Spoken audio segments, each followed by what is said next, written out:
Monsieur le député, Madame le maire de Val-d'Oust, Madame le maire de Saint-Abraham, Madame la présidente du CIVU, Mesdames et Messieurs les conseillers municipaux, Messieurs les conseillers départementaux, Monsieur le directeur académique, Monsieur l'inspecteur de la circonscription de Pleuhermel, Mesdames et Messieurs les enseignants des écoles voisines, Messieurs les principaux des collèges de Malétroit et de Pleuhermel, Mesdames et Messieurs les parents d'élèves et vous, nos élèves.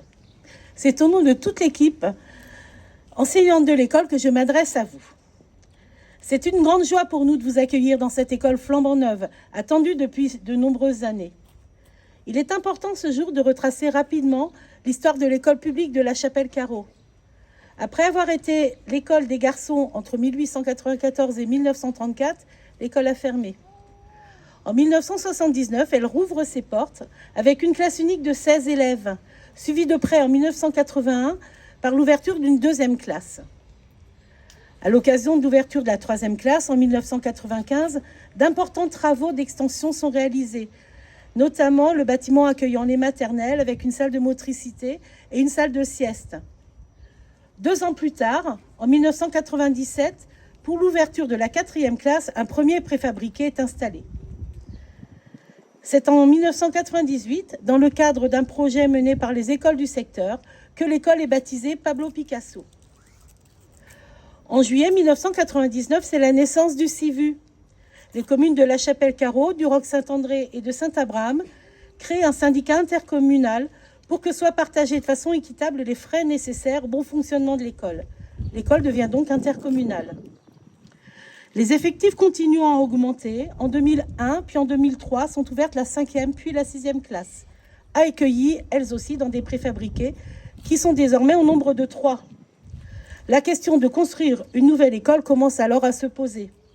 Elle devient un sujet récurrent de tous les conseils d'école, projet qui est défendu par les parents délégués qui représentent toutes les familles. Pourtant, ce n'est que 17 ans plus tard, après moult rebondissements, imprévus et revirements, que les travaux commencent en septembre 2020, comme vient de nous le dire Madame la présidente du CIVU. Enfin, depuis la création de la commune nouvelle de Val-d'Oust en 2016, l'école a agrandi son secteur de scolarisation puisqu'elle accueille désormais les enfants domiciliés à Quilly. L'école se nomme à présent École publique intercommunale Pablo Picasso de Val-d'Oust et de Saint-Abraham. Un petit mot maintenant sur l'équipe de l'école, qui est en place depuis plus de 10 ans, voire plus de 20 ans, puisque Pascal et Hervé ont été nommés en 97 et en 98, et que Karine, qui est la dernière arrivée, elle a depuis 13 ans. Nous formons une équipe soudée et avons beaucoup de plaisir à travailler ensemble. De plus, nous avons la chance d'avoir une amicale laïque très dynamique qui nous permet, grâce à son financement, de mener les actions pédagogiques qui s'inscrivent dans nos projets. En février dernier, nous avons quitté l'ancienne école, la vieille école, la petite école, comme chacun l'appelle, avec un petit pincement au cœur, car bien que les locaux se soient très fortement dégradés les derniers temps, nous y avons, avec nos élèves successifs, d'excellents souvenirs.